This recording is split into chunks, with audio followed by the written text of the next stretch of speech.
bonjour à tous. Oui, c'est toujours un honneur pour moi et d'être présente sur ce territoire-là qui m'a accueilli il y a 7 ans de ça, avec beaucoup de chaleur et beaucoup de projets.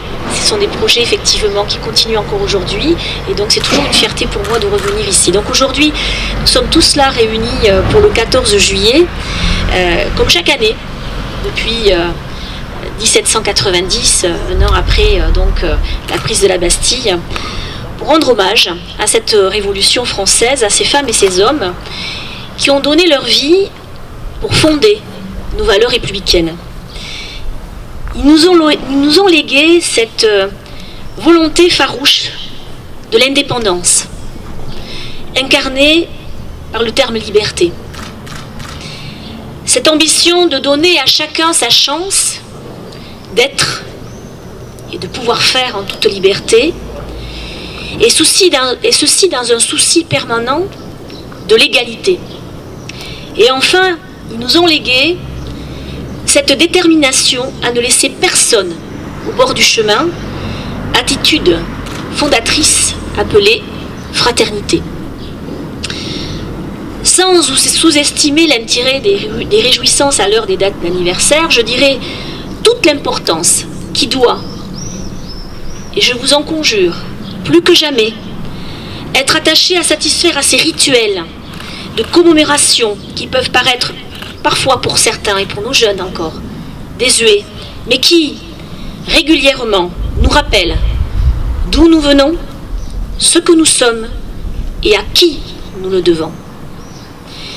Ces valeurs républicaines, liberté, égalité, fraternité, doivent nous conduire, nous habiter au quotidien et surtout ne jamais les abandonner, car nous devons tous les porter.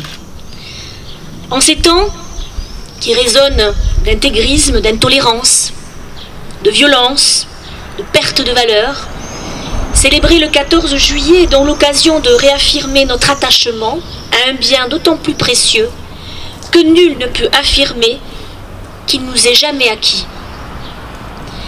L'actualité nous le démontre malheureusement fréquemment. Nos valeurs communes, celles qui fondent notre nation, sont parfois bafouées et notre volonté de coexister en paix est remise parfois en cause.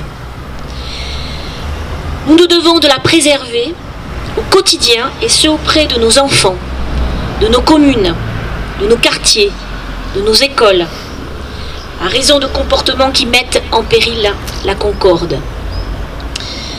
Nous avons tous, élus comme citoyens, un devoir de vigilance et de responsabilité pour défendre ce cadre commun, ce pacte républicain, et promouvoir ce qui nous unit, plus ce qui nous divise. Ne tombons pas dans l'inquiétude, dans le pessimisme, dans le repli sur soi, mais sachons nous mobiliser pour défendre notre fierté, celle de notre belle France. Donc après ces propos, je dirais, réflexifs mais ô combien importants, il est temps de se réjouir de ce jour de mémoire autour certes d'un verre d'amitié et de récompense, si j'ai bien compris.